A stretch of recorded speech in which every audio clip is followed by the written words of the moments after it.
Hey, what's going on, everybody? Pete the Mind here, self-proclaimed big brain.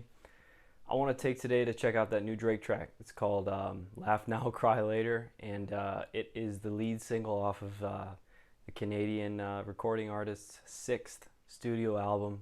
It's entitled Certified Lover Boy. So like him or hate him, guys, I'm sure there's a lot of each of you.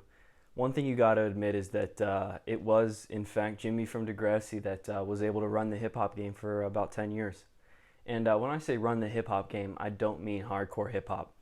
What I mean there is, pop rap. I mean, the dude put out hit after hit after hit after hit of just easy listening tracks with these just basic run of the mill references to hardcore hip hop, which, appeals to teens and 20-year-olds who, see Drake in a Wu-Tang shirt and be like, wow, that guy's so cool. So Drake's this sonic chameleon who's able to kind of blend his styles and kind of melt his flows into other people's to kind of create this conglomeration of different styles, different genres, different melodies, different sounds, consequently allowing him to appeal to this wider audience.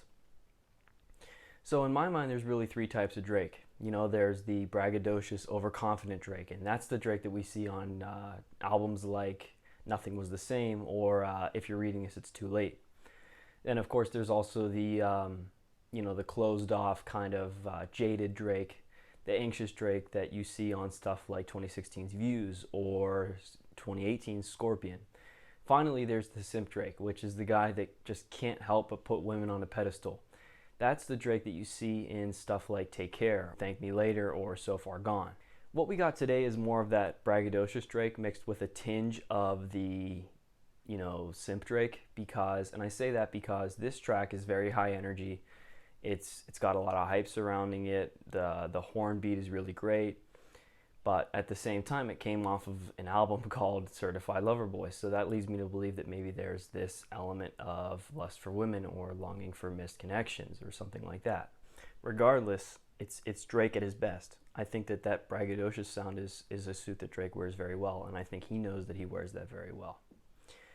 So Cardogotwings is the main, I take it to be the main producer of this track, and like I said, he starts off the beat with these loud, kind of brassy horns that are simultaneously reminiscent of a NBA draft pick and like this 30-year-old career highlight reel. And I think Drake wanted it to sound like this for one main reason. He wanted it to sound like he is fresh on the scene again, but at the same time he's a veteran of hip hop. Because it's my understanding that Drake has kind of taken this 2-year hiatus from hip hop between 2018's Scorpion and 2020's upcoming album Certified Lover Boy. Sorry, I can't help but laugh at that title. That is so Drake. But yeah, it's been this long hiatus, and during that time, we're left to kind of question what he was doing. And I think his main goal with this sound is to kind of say, "Hey guys, I'm here. I'm relevant. I'm fresh again. It's been 2 years since you've seen me." But at the same time, hey guys, I've taken some wins. I've taken a couple losses, but hey, I want you to especially notice those wins. I especially think that this is the case because if you watch the accompanying music video to this track, you see Drake wearing this really old school style, I guess, suit, white baggy suit. I think that's supposed to represent 2003's LeBron in his draft pick where he famously wore that white suit. So it's kind of Drake saying, hey, I'm fresh on the scene. I want to be that good draft pick, but at the same time, hey guys, I'm not playing around anymore.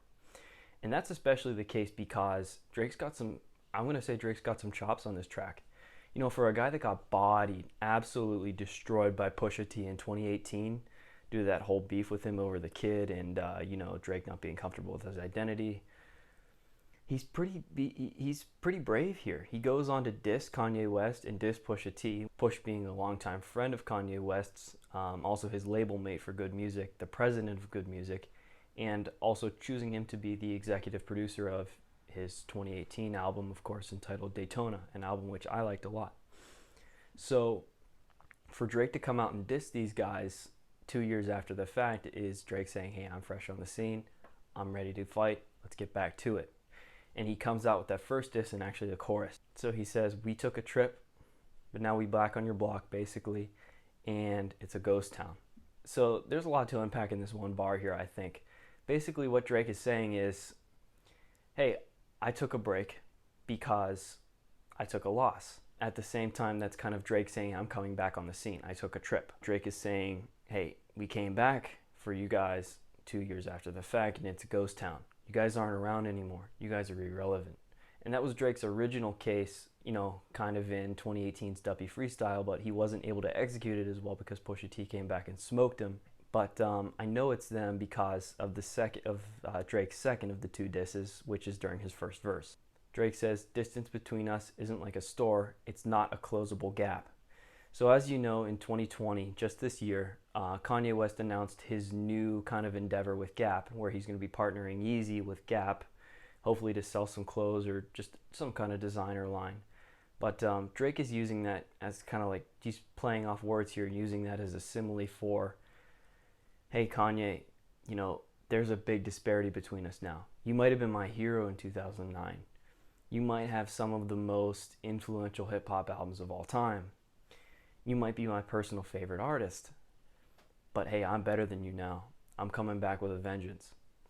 And like I said, it's funny that Drake doesn't mention these two by name, and I think it's one of two reasons. It's either Drake saying, hey, I'm so big that I don't even have to mention you anymore by name, or it's Drake saying, hey, I'm going to be a snake and play this the safe way. If these two come back with a response, hey, my hands are clean. That wasn't a diss towards any of you. I didn't mention you by name. Drake's chorus in this track is pretty catchy, but my biggest gripe with this track personally is that I think he could have come with some better bars and better verses. I mean, I like the two disses on Kanye West and potentially Pusha T, but a diss of one is like a diss of the other and vice versa. But I think my biggest gripe, like I said, is he doesn't come in with the better bars. I mean, characteristically, in the past, Drake's come in with some pretty good bars on more rigid, structured beats. Take, for example, Tuscan Leather off of his 2013 effort, Nothing Was the Same, which is the intro track to that. Fantastic track. Possibly my favorite Drake track of all time. And then 2018's Diplomatic Immunity during that little Scary Hours 2-pack, something like that. I do prefer Drake rapping over these hard-hitting beats where he comes in with better lyricism. For Drake to get in his pop rap bag isn't surprising for me so much as, and it's not disappointing for me either because Drake has always done it well. He continues to do it well here. I just would have preferred him to spit over some just more, structured or rigid beats. I think the other thing I was maybe not a point of contention so much as a just something that I was wondering about is why Drake released this track in tandem with the announcement that his new album was going to be called Certified Lover Boy. That kind of threw me for a loop because, like I said, those are kind of two Drakes mixing together because Certified Lover Boy, that leads me to believe there's a simp Drake involved, but then there's this braggadocious Drake that comes in on this track. So I would have liked him to kind of explain that a little bit more, but that's not a big deal. He could do that in another single or, of course, explain that in the album. One thing I also want to mention is that there's a lot of buzz around this album, particularly because it's Drake's sixth album. Drake is the sixth god, as he claims. He is very attached to that number 6. He comes from Toronto. So for this to be his sixth album, I think he wants to do it justice, and I think other people know that too. And there was a lot of hype surrounding this, saying that Bruno Mars would be the feature on the lead single for this album, which is interesting to me because in retrospect, Bruno totally wouldn't have fit over this beat. I mean, the Bruno that I know is the kind of guy who hops on the more sensual cuts, maybe some up-tempo cuts, but less braggadocious than this one. Which brings me to my next point, that Lil Durk is a pretty good feature on this track, I thought. He comes in with pretty entertaining verse. It's albeit very short, it's entertaining, especially because he calls out 6ix9ine. I thought was a funny little diss towards 6ix9ine. Being that Lil Durk is a part of the Chicago kind of drill scene, it's fitting for him to come on a track that's more energetic and has a lot more hype surrounding it. I also like Lil Durk getting the recognition that he deserves. I want to finish off this quick review by saying that in 2019, Drake released a interview with Rap Radar, which is like a popular YouTube kind of interviewing channel, where they'll go to different rappers' places or they'll meet with them and they'll talk about where they are in their careers. And Drake, among other things, during his interview, talked about his discography, which I found interesting. Drake actually mentioned that Nothing Was the Same is his favorite of his albums, which I thought is interesting because that's also my favorite, and that's for a couple of different reasons. That was where I thought Drake was able to combine his more sensual R&B cuts with his braggadocious rapping, his overconfident, kind of conceited rapping, and did it very well. At the same time, picking features that were nice, hard hitting, solid, concrete, appropriately placed, and finally delivering us a track list that wasn't so bloated like his efforts since 2016 have been. So, for Drake to come into this sixth album, like I said, it's an important album for him. I'm hopeful that it will kind of come to fruition as one of his better records because I think he's taking his listeners' criticisms to heart and really channeling that energy, picking what people liked out of those albums and kind of stuffing it into this next album. So I think that this next album is going to be a winner for Drake. I'm feeling a pretty solid 7 out of 10 on this track. I really enjoyed it a lot. I could see myself playing it a whole lot more times, and I'm really excited for what the future holds for Drake on this next album.